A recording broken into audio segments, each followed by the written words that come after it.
क्या आपने कभी सुना है he has gone to London जबकि वो इंसान आपके सामने खड़ा है? तो ये सेंटेंस कहना बिल्कुल गलत है। कैसे? चलिए मैं बताती हूँ। सबसे पहले आता है गॉन टू। इसका मतलब है कि कोई इंसान कहीं गया है और अभी तक वापस नहीं आया। मतलब वो इंसान अभी भी उसी जगह पर है जहां पर वो गया है।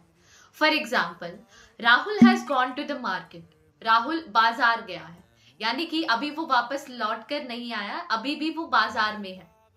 या फिर आप कह सकते हैं where is mom, she has gone to the doctor. यानी कि मम्मी कहाँ है?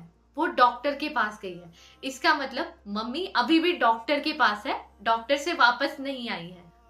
और दूसरा है been to.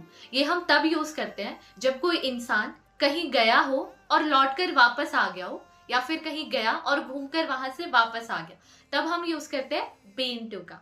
For example, I have been to Taj Mahal twice. यानी कि मैं ताजमहल 2 बार गई हूँ, यानी कि मैं गई हूँ और ताजमहल से वापस आ गई हूँ। या फिर आप कह सकते हैं have you ever been to London? क्या आप कभी लंदन गए हैं? यानी कि लंदन गए और वापस आ गए, मतलब इंसान आपके सामने खड़ा है तब आप पूछ रहे हैं। कोई इंसान अगर गया है और वापस नहीं आया तो आप यूज करेंगे गॉन वर्ड का।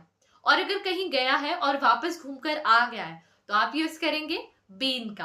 तो अब आप मुझे बताइए, मैं पेरिस जा चुकी हूँ, इसकी इंग्लिश क्या होगी? मुझे कमेंट में बताइए। And for more such videos, like, share and subscribe. Till then, take care. Bye bye.